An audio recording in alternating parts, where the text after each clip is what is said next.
global happenings today. We communicate, we analyze global news. Stay tuned. Hello, beautiful people. Welcome back to Global Happenings Today YouTube channel. The die is cast. Everyone is ready as Bola Ahmed Tinubu is also set to defend his mandate beginning today in PEPT trial. But as it is ongoing, the Ohanaeze Ndigbo group have decided to send a strong message to Nigeria and Igbos in general. Quite a very interesting one, I must say. And Labour Party also have decided to react to the EU petition and final observation report they made. And this is quite interesting as the drama unfolds. Before going to the news, kindly subscribe to our channel by clicking on the red subscribe button. Beside it, you see bell notification icon. Please go ahead, click on it to get notified as soon as we update our channel on YouTube. The President General of the Ohanaeze Ndigbo, Chief Emmanuel Iwanyanwo, has revealed his agenda for the Igbo people. He said this during an interview where he reacted to recent occurrences in the Nigerian political system since the swearing in of the current President Bola Ahmed Tinubu. Now, Chief Iwanyanwo, who spoke about the support of the Labour Party presidential candidate Peter Obama by the social cultural organization, said that the Ohanaeze supported Peter Obi not because he was the only Igbo candidate, but because he showed capacity and promise, and they believed that if he was given power, he would do well.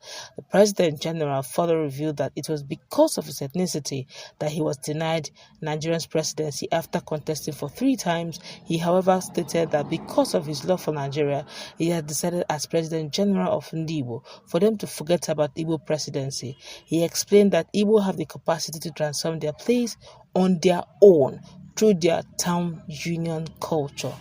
Wow. He said, and I quote him, said, "I ran for the presidency of Nigeria 3 times, but I didn't get it. My colleagues at every level, either in secondary school or university, and people who have worked with me know my capacity, and they know I am qualified to be the president of Nigeria. I know that part of it is because of my ethnicity, and that is normal. I still love Nigeria now, and what I have decided to do as the President General for Ohanaeze Ndigbo is for us to forget about this Igbo presidency. We have talked about it several times. We have decided to forget about it.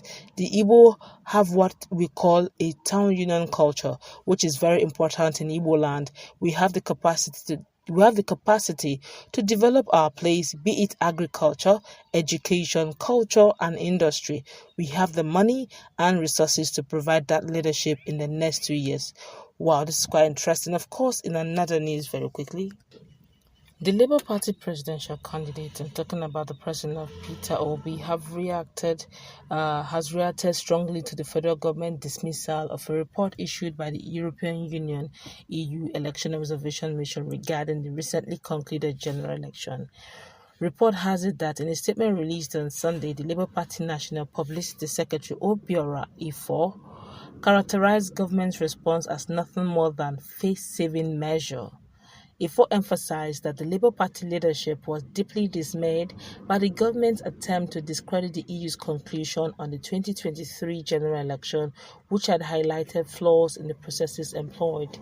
The EU chief observer Barry Andrews has previously voiced concerns over the Independent National Electoral Commission's INEC operational challenges and technical glitches experienced with the bimodal voter accreditation system (BVAS) and the result viewing portal.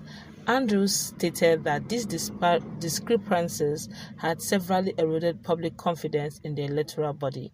However, the federal government swiftly dismissed the report, deriding it as a mere poorly done desk job.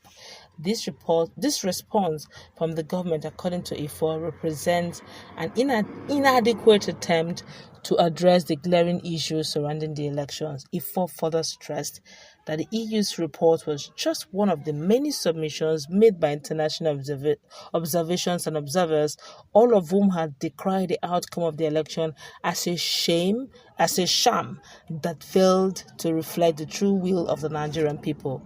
The Labour Party firmly stands by the EU observation mission's position, declared Ifor.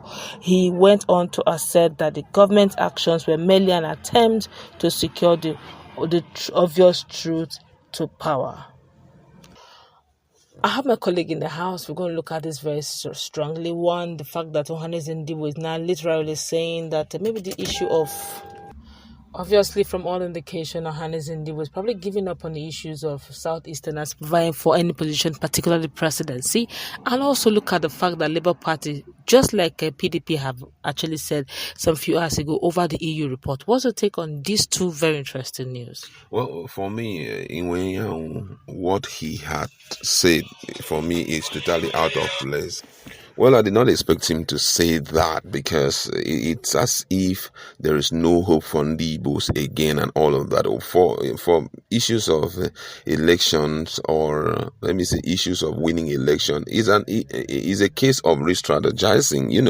You come back home and where did we fail, and put your hands together, because the problem is that most people do not realize that what is expected of them is unity for them to gain that post of the presidency. Igbos are too divided a people, and that is where the problem is. Every time one person is going out, the other people will stand on another platform and abort every effort. Imagine if all the 5 governors were totally in support of him. Imagine if everybody were in support of Peter Obi. There's no way we wouldn't have won, So, and another thing that I must say is that they should start building bridges and looking for a personality who is very valued at the northern side, and also at the other areas. And if that is done, this can be settled. Then on the issue of,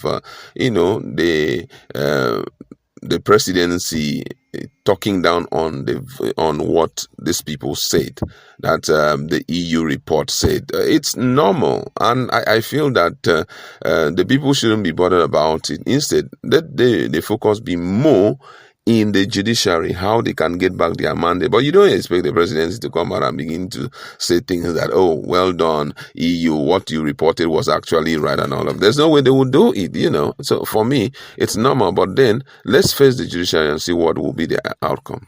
Well, in all of that, I can't agree with you, but one, I strongly disagree. Where you say the Igbos are divided people, I totally disagree. What I've noticed over the years and over time is the fact that the common average Igbo man is united.